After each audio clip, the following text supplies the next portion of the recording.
আর এবার যে খবরের দিকে নজর রাখছি, 22শে ডিসেম্বর নতুন দল ঘোষণা করেছিলেন হুমায়ুন কবির। তিনি বলেছিলেন 22শে ডিসেম্বর তিনি নতুন দল খুলবেন এবং সেই জন্য বহরমপুর টেক্সটাইল মোড়ে সভা করবেন, সেখান থেকে তার নতুন দলের সূচনা হবে। এবার তার অভিযোগ হচ্ছে জায়গা চুরি করে নিয়েছে তৃণমূল। তিনি যে জায়গা ঠিক করেছিলেন যেখানে সভা করবেন, সেখানে আবেদন জানার দিকে জানতে পেরেছেন আগে থেকেই নাকি সেই জায়গার বুকিং হয়ে গিয়েছে। বুঝুন একবার, হুমায়ুনের সভাস্থলে জায়গা চুরি করেছে তৃণমূল, এমনটাই বড় অভিযোগ করছেন হুমায়ুন। ঠিক কি বলেছেন তিনি, একবার চলুন শুনে নিন। 22 তারিখে আমি বেঁচে থাকলে আমাকে কেউ রুখতে পারবে না আমার সভা।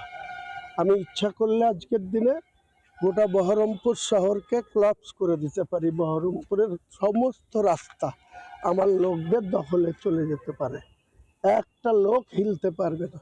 অপূর্ব সরকার যেখানে যেখানে আমার টেক্সটাইল মোড় বলেছিলাম সেটা তো বুক করে রেখেছেই, এমনকি সম্ভাব্য আমি স্টেডিয়াম নিতে পারি সেটাও বুক করে নিয়েছে।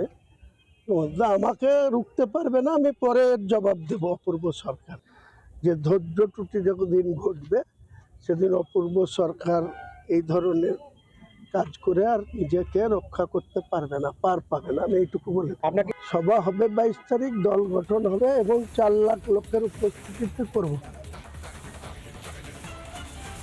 আপনারা শুনলেন হুমায়ুন কবির ঠিক কি অভিযোগটা করছেন। তিনি 22শে ডিসেম্বর এই বহরমপুরের টেক্সটাইল মোড়ে ভেবেছিলেন সেখান থেকে সভা করে তার নতুন দলের সূচনা করবে, অথচ তার আগেই তৃণমূল নাকি তারই সেই জায়গা আগে থেকেই বুক করে রেখে দিয়েছে।